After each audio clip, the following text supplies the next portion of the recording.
जो सीखना ना चाहे उसे कोई नहीं सिखा सकता। क्या दानाई जबरदस्ती किसी ऐसे दिल में दाखिल हो सकती है जो सीखना ही ना चाहे? ये बोझ किसका है, उस्ताद का या उस शागिर्द का जिसका ज़र्फ ही बांधो? आइए सादी की ज़बान से एक सबक आमोज हकायत सुनते हैं। बहुत ज़माना पहले की बात है। एक दूर दराज सल्तनत में बादशाह ने अपने बेटे की तालीम और तरबियत के लिए उस वक्त के सबसे बड़े आलिम और एक मशहूर उस्ताद को तलब किया। ये उस्ताद न सिर्फ मुल्क के काबिल तरीन ज़हनों को संवार चुके थे, बल्कि अपने बेटों को भी इल्म, इखलाक और हिकमत का नमूना बना चुके थे। बादशाह ने एतमाद से अपना इकलौता बेटा उनके हवाले किया।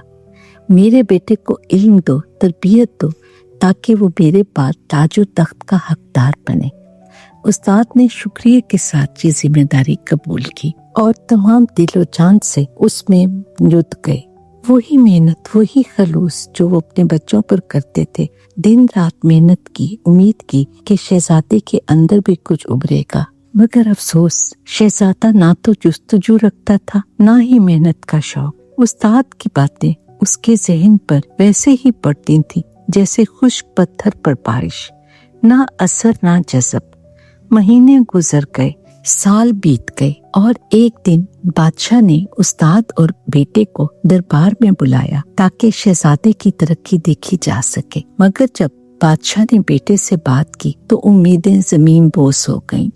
वही नालायकी, वही बेपरवाही, ना इल्म ना समझ, जैसे वक्त वैसे का वैसे खड़ा रहा हो। बादशाह को शदीद गुस्सा आया।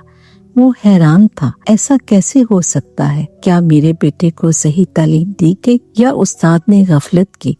शक गुस्से में बदला। बादशाह ने हुक्म दिया कि उस्ताद को कैद कर दिया जाए। तारीख कैद खाने में बैठा उस्ताद खामोश था, ना कोई फरियाद, ना एहतजाज। और जब उसे बादशाह के सामने दोबारा लाया गया तो उसने नरमी से कहा, बादशाह सलामत, मैं तो सिर्फ इल्म का खातिम हूँ। मैंने आपके बेटे को वही सब दिया जो अपने बेटों को दिया, मगर इल्म भी उसी में जज्ब होता है जो खुद सीखना चाहे। मेरे बेटे प्यासे थे, वो इल्म के पानी से सैराब हुए, मगर शहजादा वो प्यासा ही ना था। बारिश सब पर बरसती है, मगर जो बर्तन उल्टे हों वो कुछ हासिल नहीं करते। बादशाह खामोश हो गया। गम अब भी था, मगर बात समझ आ गई। साथी हमें ये सिखाते हैं, हर बीज चाहे जितना भी संभाल कर बोया जाए, अगर जमीन जरखीज ना हो तो फल ना देगा। दानाई जबरदस्ती नहीं दी जा सकती।